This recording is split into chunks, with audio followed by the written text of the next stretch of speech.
नमस्कार, प्रणाम। मैं आप सबका अपना भिखारी सिंगर विवेक कुमार। और फाइनली अभी हम लोग निकल चुके हैं साहेबगंज के लिए।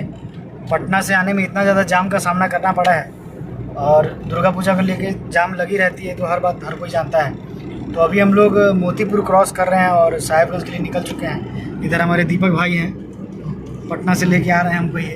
और पीछे देखिए जिस शख्स से हम हमारे, थोड़ा सा भैया आगे आइएगा।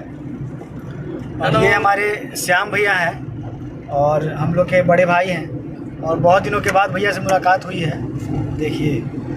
और भैया एक डॉक्टर के साथ एक अच्छे सिंगर भी हैं और मुजफ्फरपुर में इनका अपना मकान है। और जहां हम लोग कार्यक्रम करने जा रहे हैं, ये इनके ही गांव में हम लोग कार्यक्रम करने जा रहे हैं। और इनके बगल में प्रिंस शर्मा जी लोग गायक बैठे हुए हैं। तो भैया कुछ कहना चाहिएगा हमारे भाई लोग से?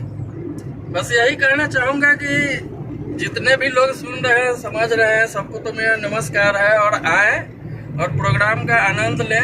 हमारे भिखारी सिंगर भैया मतलब कि विवेक सर काफ़ी अच्छे कलाकार हैं और हमें तो पर्सनली खूब मज़ा आता है इनके प्रोग्राम को, या इनका जो भी वीडियो आता है यूट्यूब पे या फेसबुक पे, मैं उसको काफ़ी इंजॉय करता हूँ। तो बस यही है कि आइए, मेला भी घूमिए और साथ साथ हमारे भैया का संगीत भी सुनिए, क्योंकि ये इन्होंने काफ़ी साधना के बाद में इस फील्ड को चुना है, बहुत ही परिश्रम के बाद। आजकल गायक तो बहुत सारे लोग आ जाते हैं, लेकिन मैं अभी तक अपने अनुभव से ये कह रहा हूँ कि ये जो भी गाते हैं, जो भी बात बोलते हैं, लगता है कि हाँ कोई गायक है। गाने के लिए तो कोई भी गा सकता है, लेकिन इनकी गायकी में एक अलग ही तरीके का आनंद आता है। इसलिए आप लोग आए और आनंद लें।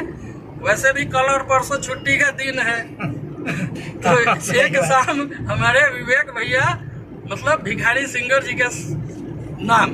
चलिए भैया, ये भैया का प्यार आशीर्वाद है और ये आप लोग की दुआएं कि मैं कुछ गा पाता हूँ। तो अभी तो हम लोग कोशिश कर रहे हैं और आगे भी कोशिश करते रहेंगे।